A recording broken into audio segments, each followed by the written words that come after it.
Today on CityCast Pittsburgh. At long last, the Penn Avenue right-sizing project is supposed to start this week. They're going to break ground tomorrow night if a judge doesn't step in and stop it. The city's planning to pave and paint to remove a lane of driving traffic, add a bike lane, and keep roughly the same amount of parking. But this has not been a straightforward process. A coalition of small business owners there in the Strip have asked a judge to step in, to intervene and grant an emergency injunction to stop the city from doing any of it. Today, I am chopping it up with Axios Pittsburgh's Ryan Dito about why some people are mad and what all this says about the new identity of the Strip District.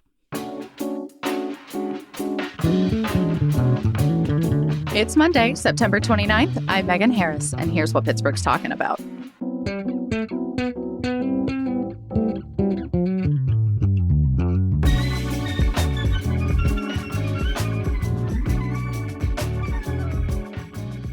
Before we get into today's show, the drama, this is the last week of our fall membership campaign, and executive producer Mallory Falk is jumping in to help me talk about why you should consider becoming a CityCast Pittsburgh neighbor. Yeah, we really think of our neighbors as part of our extended community. Our neighbors are people who really get involved in the city, engage with the city, and we hope that this show helps you do that. And by investing in CityCast Pittsburgh, we can keep bringing you the conversations and the stories that help you better understand all of the forces that are shaping what goes on in Pittsburgh.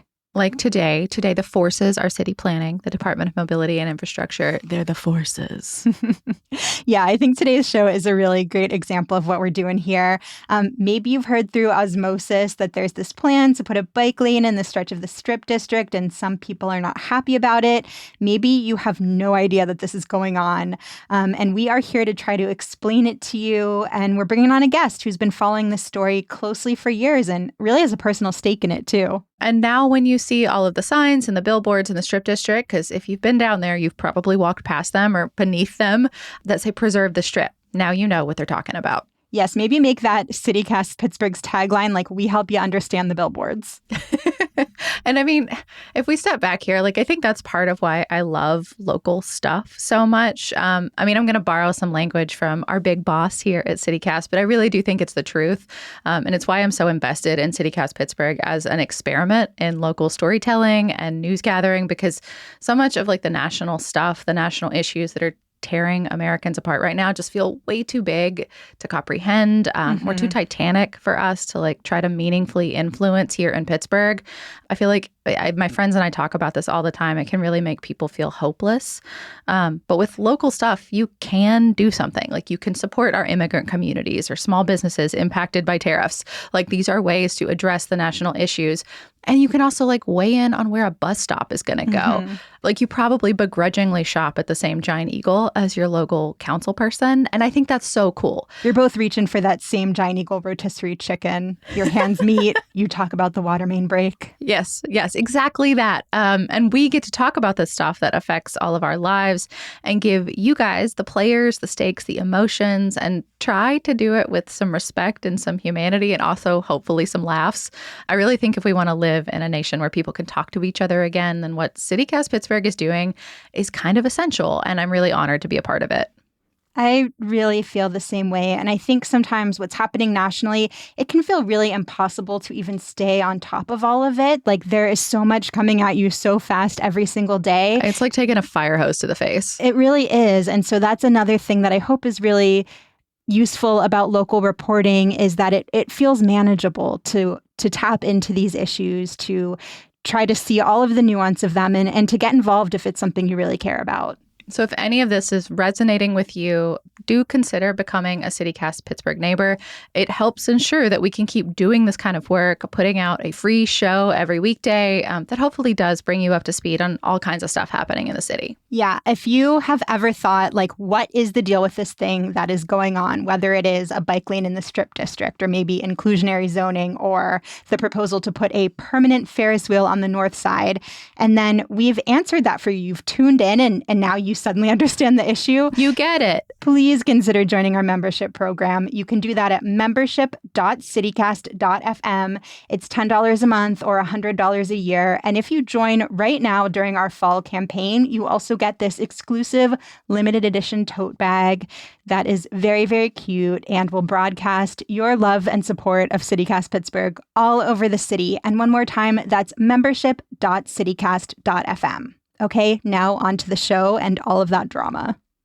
Ryan, what's up? Welcome back, man. Hey, glad to be here. Have you ridden your bike yet today? I feel like we need to front load with the fact that you are, in fact, a cyclist. So you usually have thoughts and feelings about cycling policy and strategy. Yes, I'm a cyclist, and I feel like I've reported a lot on cycling stories here in Pittsburgh. So I consider myself one of the preeminent experts on this, I think, in the region, to be honest. You're really good at moderating a Twitter fight about it, that's for sure. Absolutely. Well, someone's got to come from the non-driver side, because I feel like the driver side is very well represented. I think it's both in modern Pittsburgh. Like I see a lot of, I think the internet, Pittsburgh internet, like Reddit and social media, all that stuff. Like I think that is very much in the corner of the cycling community. Cyclists are overrepresented on Reddit. For yeah, sure. yeah. But the business owners are on TV, and that's where a lot of hearts and minds are changed. Yeah, they've never talked to me on TV, so you know. That's okay. It's still one for your bingo card. Yeah, that's right. We have you here. Let's talk about this Penn Avenue right-sizing project, because it includes a bunch of things. Just to level set, all of this is happening between 22nd and 31st Streets. So those are the blocks before what a lot of us think of as being that like really pedestrian heavy part of the Strip District. Like that starts at 22nd Street and kind of goes down to like 16th, 17th. That's such an important point to this. I think everybody needs to realize that this is going to change the design of the Strip District, I guess, but it is going to leave the core, the getting your coffee at, La Prima and walking down to get biscotti at Enrico's and all that other stuff. That is totally unchanged. That will not be touched at all. So that's just something that I think everyone needs to realize. I feel like that's getting conflated a little in some of these stories. So yes, I'm really glad that you brought that up first. Yeah, right off the cuff. But let's walk through some of these ideas. What hits you as being like the biggest changes first, I guess? Well, there's eliminating a lane. They're eliminating a lane on Penn Avenue. Penn Avenue is a 2-lane street, one way that goes inbound into downtown. There's 2 parking lanes on each side. So they're basically eliminating one of those driving lanes. It will still be one way. They're eliminating a driving lane, and they're taking that driving lane and adding a protected one-way bike lane that also goes inbound into downtown. Yeah, so everybody's still going to be going the same way, but they're going to keep most of the parking. Almost all of it. A little bit at the corners where you're really not supposed to park anyway on the corners. And I think that's like going to be a little bit more enforced, basically, because of the sight lines for not only the cars driving through, but also the cyclists. It's important to make sure that near the corners, there's going to be a few. Not that many, though. Not as many as maybe people might be thinking as well. Yeah. And then, when I say most of the parking, I guess what I was thinking of is like, because the delivery trucks and drivers and things like that, there's going to be new loading zones for those. Correct. There will be new loading zones. And then I thought this was interesting, too. They're going to make a couple of streets one ways. So 23rd and 24th are going to just be one way, because I guess part of this is like crashes that happen when people are trying to merge on to Penn Avenue and they don't have line of sight. That makes total sense. I've driven this road, countless times. I've ridden my bike on this road countless times. Some 23rd and 24th are pretty narrow. It's kind of weird that they're even 2 ways now. Yeah, I feel like so much of Pittsburgh is like that, right? Like you're driving through and you're like, how is this supposed to be a 2-lane road? It's when cars were small, not like now they are. They're huge. Well, to that end, actually, like when you are on your bike in the Strip District, like what is the vibe to you? Because I just feel like it's so different in that section of the Strip than maybe it is like in the most pedestrian heavy part of it. Me and everyone I've talked to in the cycling community, when we're riding through the Strip and you're riding inbound, basically like from Lawrenceville or from Bloomfield, from Polish Hill into downtown, not that many riders are even going onto Penn Avenue, because it's 2 lanes. they're pretty wide lanes, and drivers drive really fast, to be honest, on that stretch of road. I think the speed limit's 25. I don't think anyone really obeys that, and which is kind of normal for Pittsburgh, right? You get a like kind of wide lane, everyone's going a little bit over the speed limit, which I think. I mean, the real joke is Liberty Avenue with a speed limit of 40, and I don't think I've ever seen a car go that slow ever. Exactly. Except maybe one of those self-driving cars because they're required to by state law, you know? Yeah, yes, and they're absolutely. in the way. Yeah, get out of the way, robot, clanker. Yeah, and so when I'm on my bike, a lot of people when they're coming inbound, they're actually taking this alley that's off to the side of Penn Avenue. Yeah. Which is obviously feels a lot safer when you're riding through, but alleys are also not great for riding your bike through. They're not. They're treacherous. They're filled with glass. They're filled with like loading trucks that are coming in and out. You have to stop at every intersection and really make sure no one's coming, so it's not a great experience coming in. And I think a lot of riders would definitely be riding on Penn if they felt like they had some protection. That's just from the cyclist point of view. I do think that is a real thing. I'd be perfectly honest if I thought this lane was like, oh, you don't really need this, like blah, blah, blah. This one, I would love it, to be honest. That's my bias on this. I would really appreciate this lane as a cyclist. Honest, I didn't know which way you were going to fall because you are a cyclist, but you're also pretty pragmatic most of the time. So it could have gone either way. Yeah. And this is something that the cycling community has been talking about ever since I lived in Pittsburgh for 10 years, at least. Like, this is something that we've been like, oh, wow, we could really use a better connection because there's not that many flat parts of Pittsburgh, right? And one of the longest stretch of flat land in the city is from downtown all the way through Lawrenceville. And that goes along this corridor.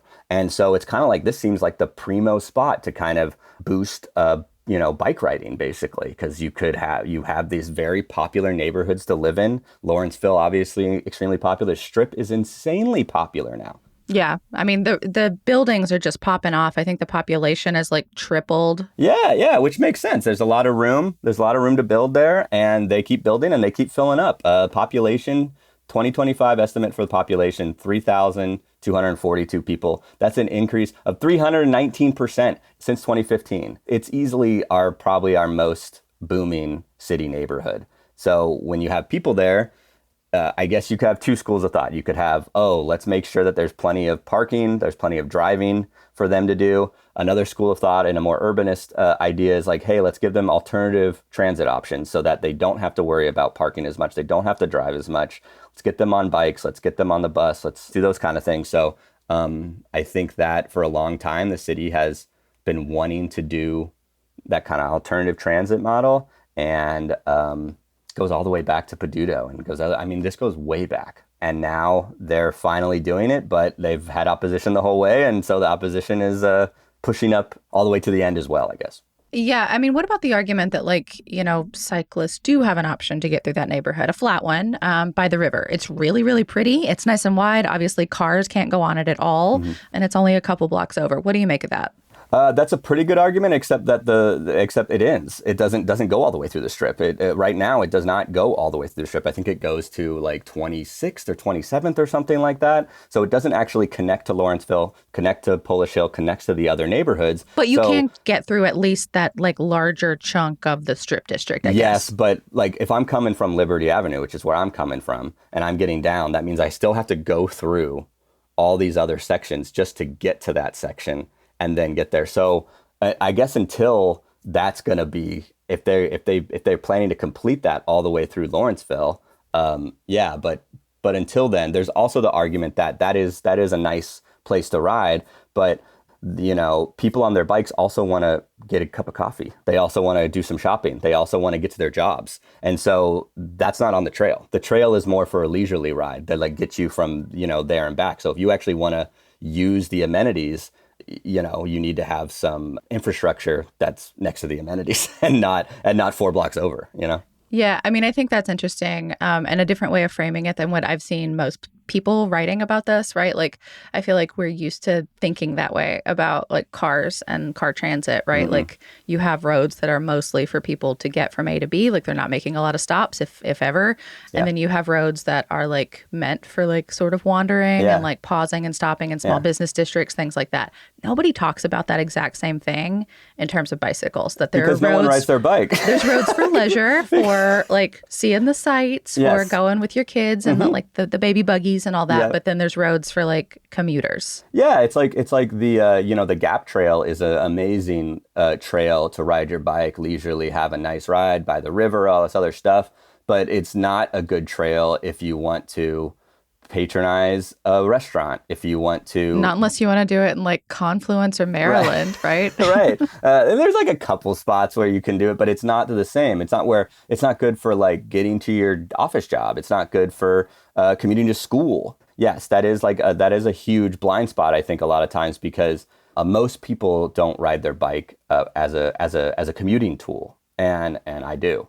And so and then there's also the you induce demand, basically, right? So you build the bike lane that's protected, and hopefully you go, oh, well, then more people who are on the edge, you go, I don't really like going on the road because it's scary. They'll go, oh, I can go on the road now because I have a protected bike lane, and then they'll use it more. Yeah, the whole if you build it, they will come, which I feel like, I mean, to your point about like this being a thing for so long, like that was exactly what our old mayor, Bill Peduto, used to say. Like in the story that you wrote about it this summer, you even linked to an old story where he like literally is saying that to a TV news reporter. He's like, yeah, nobody's here. Nobody's using this bike lane the whole time we're doing this news report. I don't care. They will eventually. And that's the point. Well, I mean, you have to look at the Penn Avenue bike lane that connects downtown to the start of the Strip District. That's easily the most used bike lane we have. Like, and you see everybody using it. You see people who are just out for a night out, want to go from downtown, maybe the cultural district, and they want to take an e-bike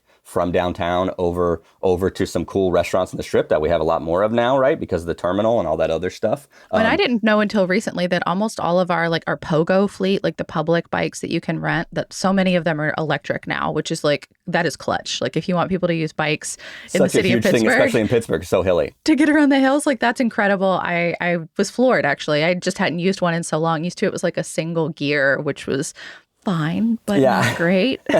No, yeah. So we have like a huge fleet of e-bikes now, and people are going in between those areas. And the best way to do that is to get on that protected bike lane. I once saw Rick Seaback riding a bike actually on like with this huge smile on his face. So he's coming from Rick downtown, Seaback. going to the Strip. And I think I tweeted at him, and he was like, yeah, I love using this for this thing. And like, this isn't somebody who's like commuting using their bike all the time. I mean, Rick goes everywhere in Pittsburgh, right? He's driving everywhere to Rick around town. Right. And so, but when you build that good of infrastructure, people will use it. And that's the one that they were making fun of 10 years ago. No, of course.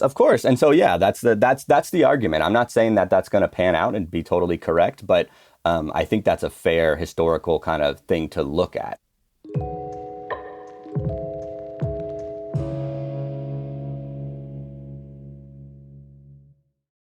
Hey there, it's Francesca DeBecco, your Hey Pittsburgh newsletter editor. Here at CityCast Pittsburgh, we are all about helping our listeners and readers be more engaged with what's happening around town, because we believe that better neighbors make better cities.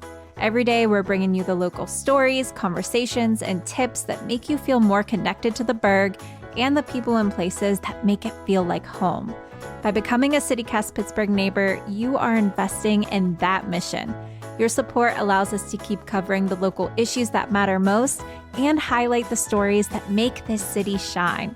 Plus, CityCast Pittsburgh neighbors get great benefits like ad-free podcast episodes, a weekly email of curated local events created by me, and invites to members-only meetups. Sign up today for $10 a month or $100 a year at membership.citycast.fm. What do you say? Won't you be our neighbor?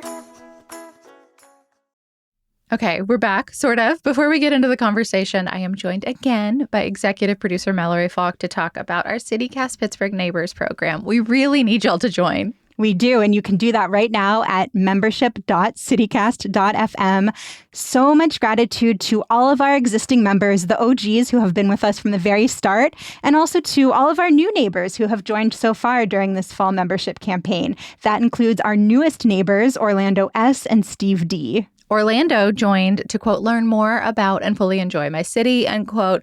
Orlando, we are here for that. By the way, if you have any burning Nebby questions, we are also here for those. And that goes for any of y'all listening. We are your literal neighbors and we want to help you figure stuff out. Yes, you can always reach out to us with your burning questions and we will try our best to answer them for you. That's one of the things we love to do here on the show. Our new neighbor Steve says, after living outside the city for many years, we are ecstatic to move back home. I like the information and news of the city being available daily.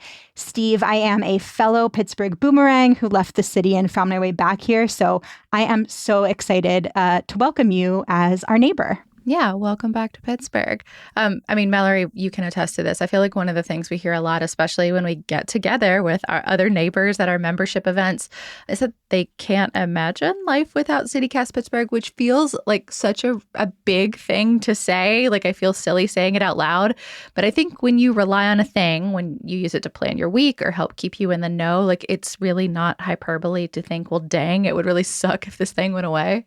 Yeah, imagine how you would feel if you woke up tomorrow and CityCast Pittsburgh were not in your feed. Not to fearmonger here. But it's a real thing. Like, this is genuinely an experiment and we're so grateful to be a part of it. But like, this is not a tried and true method for news gathering in Pittsburgh or anywhere else. Like, we are trying a thing for the first time.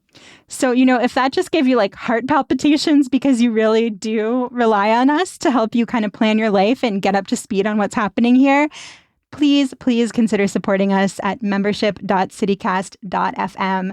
Becoming a neighbor is really the best way to say this work matters to me and I want it to stick around. You can join now for $10 a month or a little bit of a bargain, $100 a year at membership.citycast.fm. Do it for the tote bag. Do it to make your heart feel good. Do it to keep us around. We really need your help. Okay, now back to the show. So let's talk about the controversial element of this, because I feel like if you've been in the Strip recently, you might have seen a billboard or two. They've been around for months, almost a year now. Not everyone is thrilled about this plan that's about to kick off. There's a coalition of small business owners in the Strip district that have filed suit for an emergency injunction. That was a couple of weeks ago now. They want to stop this project based on 4 counts. So let's walk through their arguments. Okay, so I believe one of them is the congestion idea, that this will increase traffic congestion by taking away a lane. I think the way they put it is that it's going to be, the whole plan is a public nuisance that could interfere with stuff like business operations and like cause harm. That's very sensational for a lawsuit, but I guess there's plenty of lawsuits that are very sensational. I mean, I got to say, of the 4 counts that they list, that one feels the most like vibes. Like, it's hard to quantify it, Yeah, I would 100% agree. That is the most emotional and vibey of the arguments. I know that the fire department has kind of joined this and said that they think this will block emergency vehicles, and they're citing a city ordinance. That seems like the strongest case to me. But at the same time, there are a lot of roads that are much less wide than, I think it's going to be 11 feet wide, this one lane. So, which is more than we have now. Like right now we have 2 driving lanes that are 9.5 feet wide. I didn't realize that. And this one's going to be 11. Right. Actually, we'll play some tape. This is the union president for our fire department here in the city. If this project goes through as it stands now, all I could say is it is going to deeply affect our response and our capabilities once we are on the scene to properly do our job. He's talking, by the way, to KDKA. Where will cars go to get out of our way? And the narrowing to an 11-foot wide roadway with parking on both sides, we have apparatus, an aero apparatus that needs a minimum of 14 feet 7 inches spread in order to get what we call outriggers to stabilize the vehicle for it to even be able to operate. So there is a problem in the design when it comes to safety. So that was Ralph Sakuro. I did see one story last week that was talking about how Domi has potentially budged on this, that they would make the lane 15 feet if 14 feet 7 inches is truly what they have to deploy the equipment. I mean, that does seem reasonable, right? Like, right. If That's you a cannot wide lane, though. That is a huge lane, 15 feet. That'd be huge. It is a huge lane. But if you can't get the ladder out and you can't use a fire hydrant, like that's what we're sitting with, is that you can't use fire hydrants. Right. No, I totally get that. But there's definitely streets in the city that are less than 11 feet and that are also somehow served by fire trucks, right? I mean, that's definitely true. Maybe not for the businesses along that stretch, but it seems like maybe that'll be the sticking point. I mean, to me, that seems like the sticking point of the lawsuit. It might be, and they're right, by the way. I fact checked it. This is against a code we adopted a few years ago, like not directly, because we just like blanket adopted a bunch of stuff that the state had adopted before that. Yeah. And then the lawsuit also alleges that the type of bike lane is in violation with state law, and it's not the right kind of bike lane. Yeah, I mean, this one I nerded out on probably a little too much, but I thought it was interesting. Like, I wanted to know if that was truly correct. This was fascinating to me. So apparently, they're technically correct. The PA vehicle code has an old, many think antiquated rule that if you are going to parallel park in the state of Pennsylvania, you are required to do it within 12 inches of the curb, which means that having this type of bike lane where, like, I'm using my hands here, so we'll put a photo in our Hey Pittsburgh newsletter. Right. They have the parking protected bike lane. Exactly. If you have the driving lane and the parking lane next to, you have to have a little buffer so that the bicyclists don't get hit by doors. Right. If you have that buffer there, then that means the curb thing doesn't work, and then the bike lane. So anyway, it's a little hard to visualize in audio form, but like they're technically correct, I think. Although one thing that I thought was fascinating, Bike Pittsburgh for years now, I found an old blog of theirs, contends that the rules are squishier if it's a city-owned road, which Penn Avenue is, and they use only city money. So no state money or federal money goes into this. The Business Times reports that this is only $150,000 to get it done, which you and I know is like piddly as it relates to like it's road so tiny construction projects. That's like nothing. That's like a grant from some nonprofit to get it done. But it's probably not a grant because they need it to be city money. Oh, right. Anyway, it's called a quick build. So it means that they have flexibility. I have not seen that contention enshrined anywhere in like city law. But they did point out, like, we've been doing this for years. Like, we've been ignoring this rule in this way for a long time. Like, there's a bike lane in front of Phipps Conservatory that is built exactly like this. It's been there for over 10 years. Yep. There's one North Avenue and the north side has one in front of the Comfort Inn. They started to do these protected bike lanes because they believe that, I think we had the same contention when this happened, that, it doesn't allow state law. And then they realized it was a little squishier. So I haven't seen it written anywhere where it's actually squishy. Also, these are all over the country as well, because they are the safest way to keep cyclists safe. So, yes, it does seem like an antiquated rule, but it's definitely not something that we are trailblazing on at all, you know? And there are lawmakers in Harrisburg that every couple of years propose changing it. There's even one in the General Assembly right now, House Bill 291. It was introduced 3 weeks later. It was sent to committee. It has not been touched. It's always been blocked by this state senator from Philadelphia. So, yes, this is also another long time thing. That's the thing I think I'd like to get across to everyone listening, is that this is not a new thing. This is a long time fight, and it's finally just actually happening, I guess, and actually coming to a head. And so that's kind of why I think the opposition is really throwing the book at it, because they're like, this is our last chance to block this, basically. And by opposition, you mean like small business owners? Yes, the business owners groups and their affiliates. Yeah. And then count number 4, there's the Small Business Association is saying that DOMI, the city's Department of Mobility and Infrastructure, failed to properly advertise their public hearings and violated state sunshine laws. Yeah, the absolute nerdiest, boringest of all of the points of opposition, like the one that this puts me to sleep. I'm getting tired talking about it. I mean, to put it in more human terms, the way I've seen them talk about it is that we told y'all we hated this back in May of last year. As soon as you presented it, we said no. And then you only met with us like a couple more times individually, never as a group. So no one got to talk to each other about it. And then when you give us the final version, which I believe was this month, like just a few weeks ago, they got to see the final and they were like, you did not reflect a single one of our changes. We're going to court.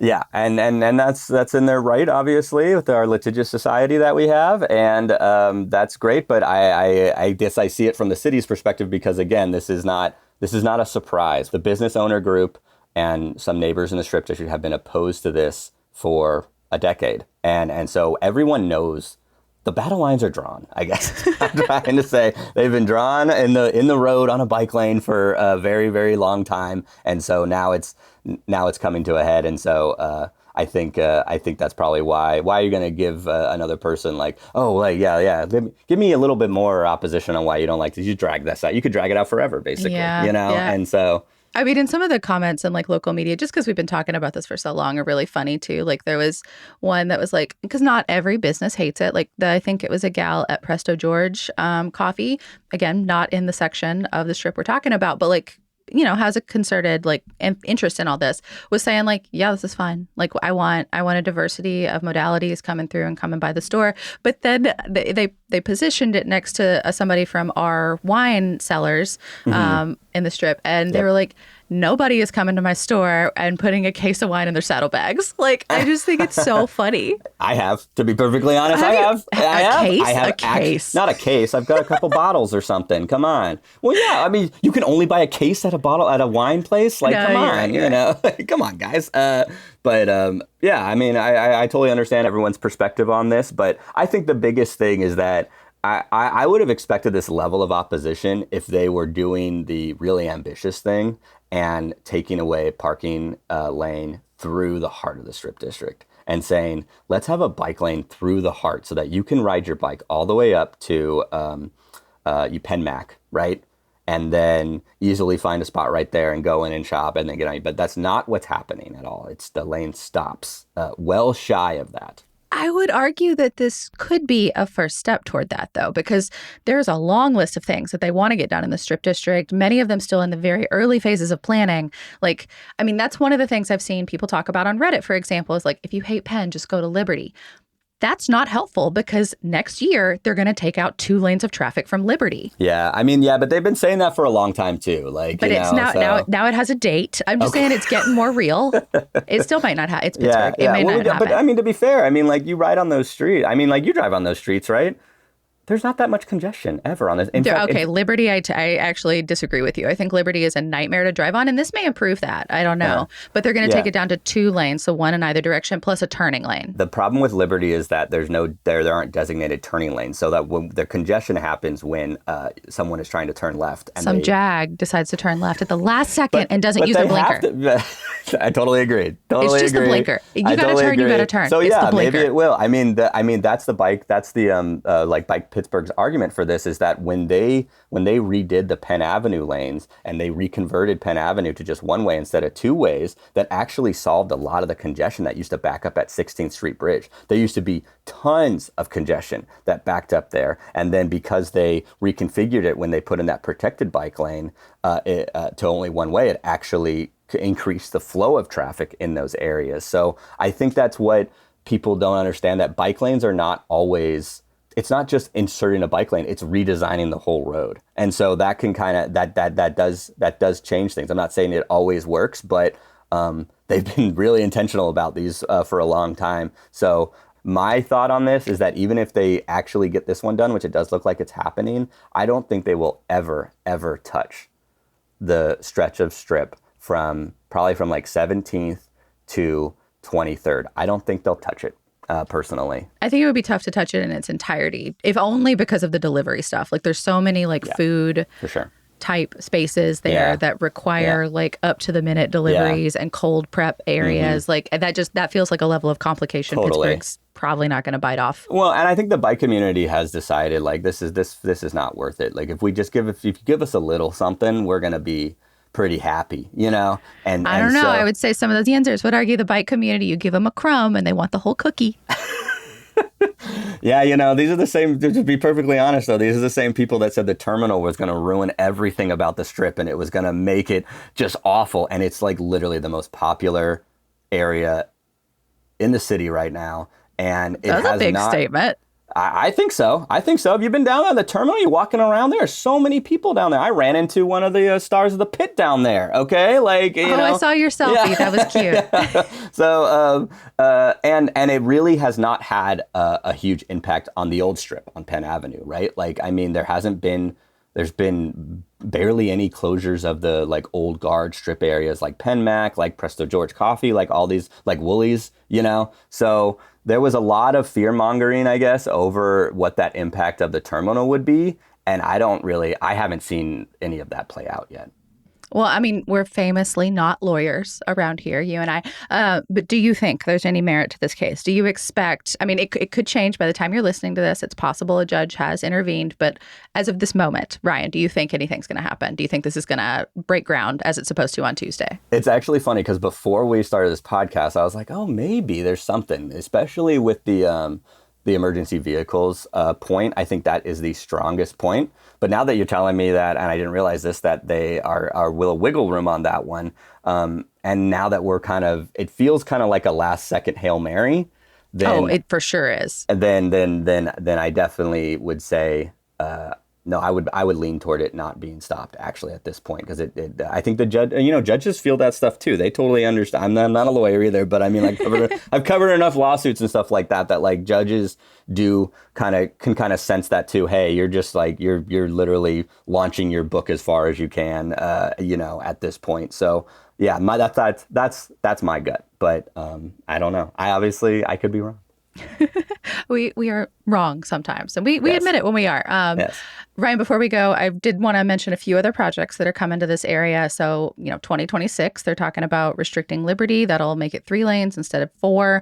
There's going to be a bike lane on Smallman. That one's still TBD, but that'll be, so like where this project, the right sizing project, would take 1 lane inbound, that would take the same riders if they wanted to outbound, so towards Lawrenceville. Yeah. And then in 2028, they're going to be doing a bunch of signal upgrades, which means like traffic lights and stuff like that. That's a much bigger project. I'm curious, like, as you take all of this in like totality, if there's any of it that feels a little bit like legacy building to you, because like we talked about Peduto, that was obviously a big part of his legacy. But like Gainey's about to step down. I don't know. Does any of it like kind of feel like that from your perspective? I think if it's a legacy, it's almost like a Domi legacy more than I think any one mayor, Yeah.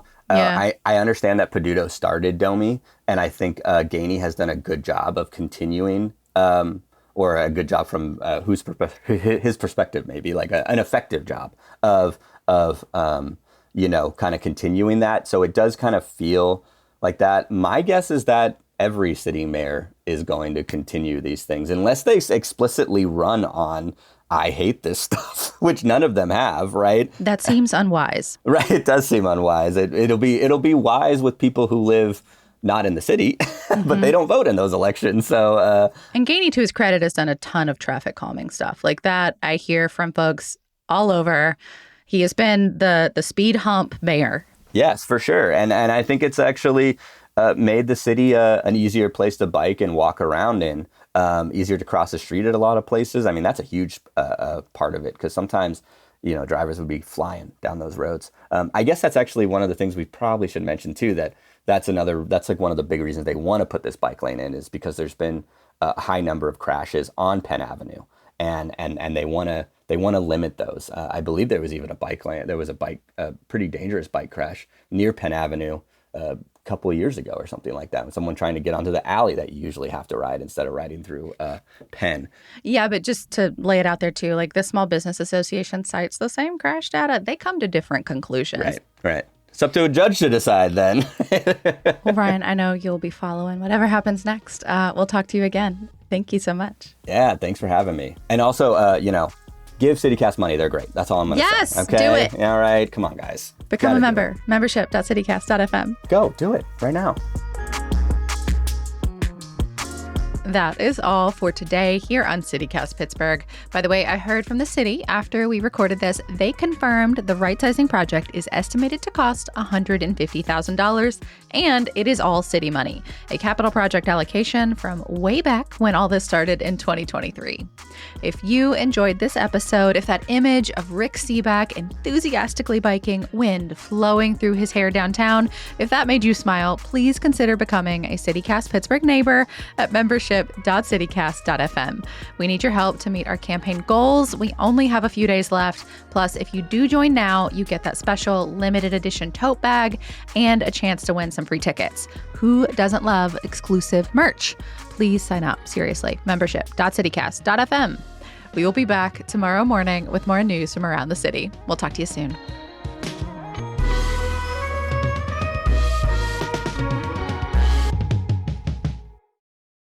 Preserve the Strip, right? That's what it's called, right? Preserve the Strip. Preserve the t-shirt shops that have been there for 15 years. You know, like, this isn't like, what's the Strip? What are you preserving? Is it like the old market kind of idea of it? Or is it like preserving a place where you can buy a shirt that says drink up Ian's bitches? Cities change. I don't know what to say. That's definitely going to make the episode. I don't know how, but that drink up Ian's bitches is going in.